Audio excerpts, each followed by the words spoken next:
भारतीय राष्ट्रीय काँग्रेस पक्षाचे माजी शेगाव शहर अध्यक्ष दीपक सलामपुरिया यांना टिप्परने दिलेल्या जोरदार धडकेमध्ये त्यांचा जागीच मृत्यू झाला.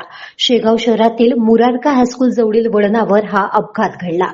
दीपक सलामपुरिया यांची शेगाव शहरातील बाळापूर रोडवर मुरारका हायस्कूल जवळ दूध डेअरी आहे.